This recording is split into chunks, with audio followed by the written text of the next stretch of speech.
श्री गणेशाय नमः। श्री दुर्गा सप्तशती से श्री द्वितीय अध्याय हिंदी में।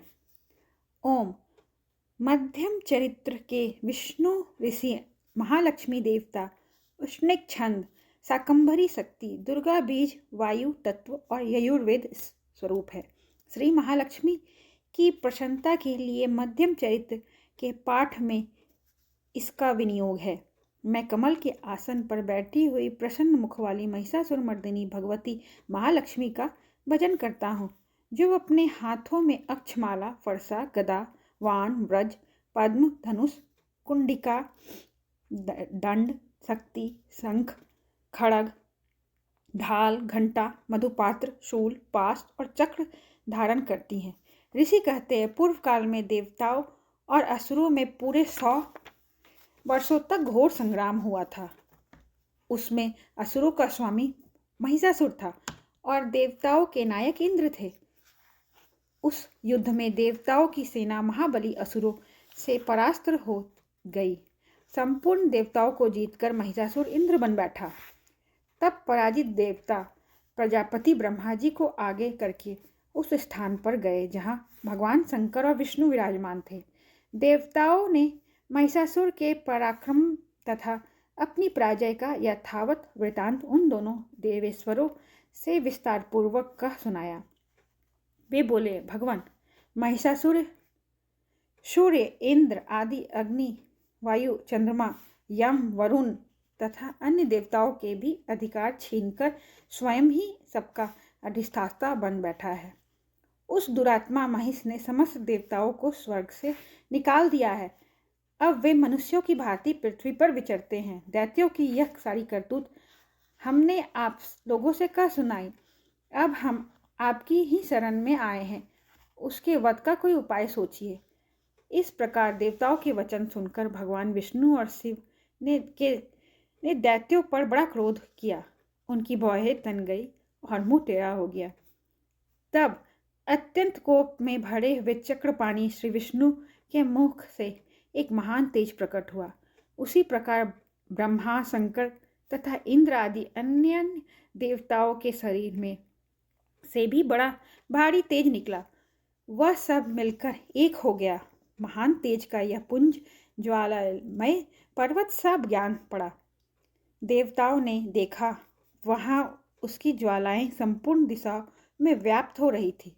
संपूर्ण देवताओं के शरीर से प्रकट हुए उस तेज की कहीं तुलना नहीं थी। एकत्रित होने पर वह एक नारी के रूप में परिणत हो गया और अपने प्रकाश से तीनों लोकों में व्याप्त जान पड़ा।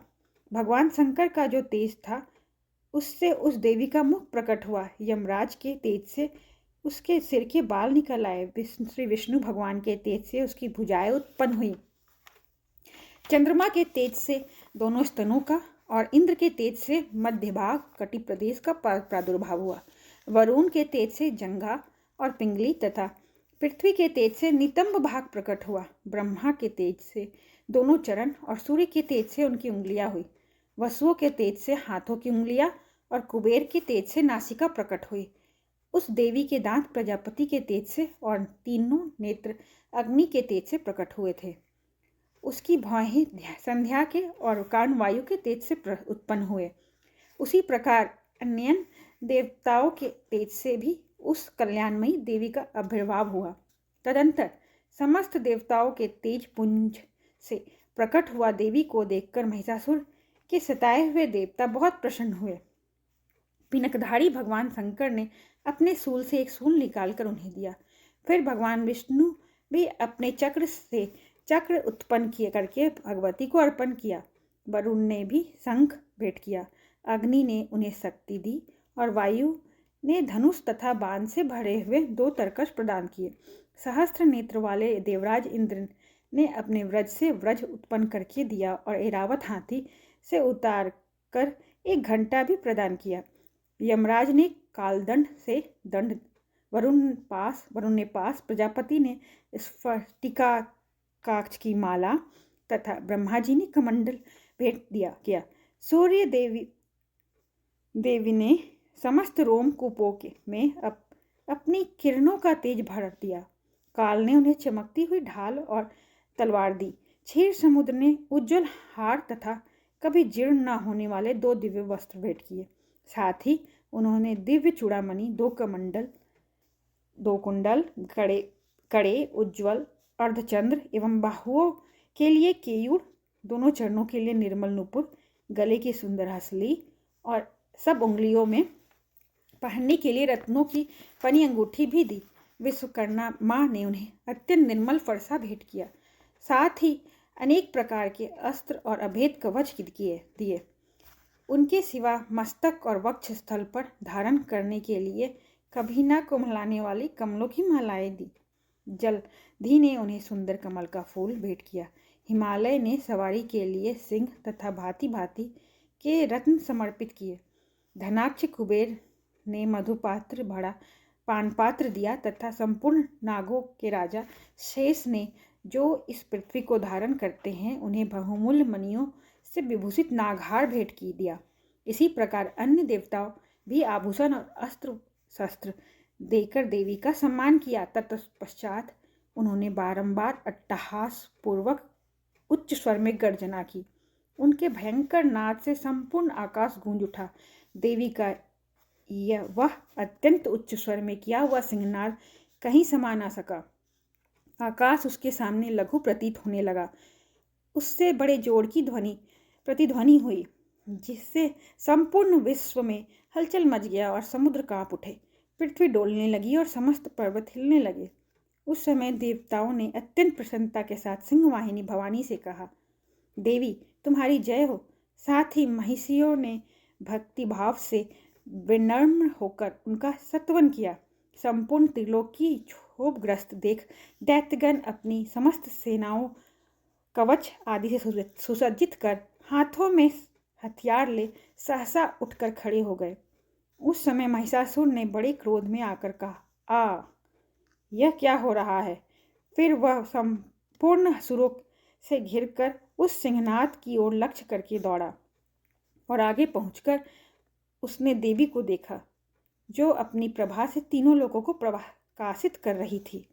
उनके चरणों के भार से पृथ्वी जब दबी जा रही थी। माथों के मुकुट से आकाश में रेखा से खींच रही थी तथा वे अपने धनुष की टंकार से सातों पतालों को क्षुब्ध किए देती थी। देवी अपनी हजारों भुजाओं से संपूर्ण दिशाओं को आच्छादित करके खड़ी थी। तदंतर उनके पास 7 दैत्यों का युद्ध छिड़ गया।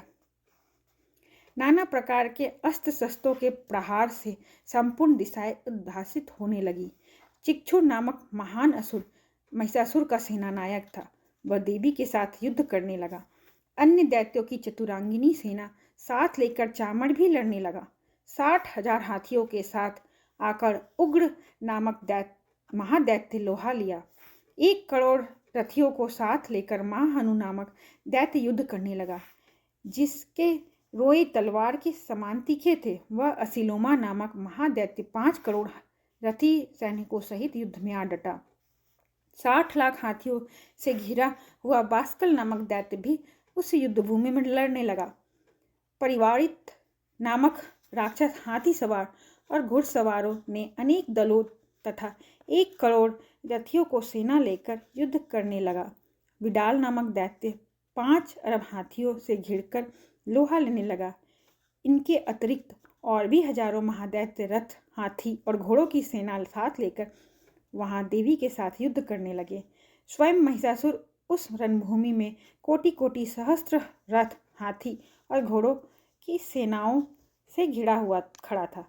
वे दैत्य देवी के साथ तोमर, भिंदीपाल, शक्ति, मुसल, खड्ग, परशुम और पट्टिस आदि अस्त्रों का प्रहार करते हुए युद्ध कर रहे थे। कुछ दैत्यों ने उन पर शक्ति का प्रहार किया, कुछ लोगों ने पास फेंके तथा कुछ दूसरे दैत्यों ने खड्ग प्रहार करके देवी को मार डालने का उद्योग किया।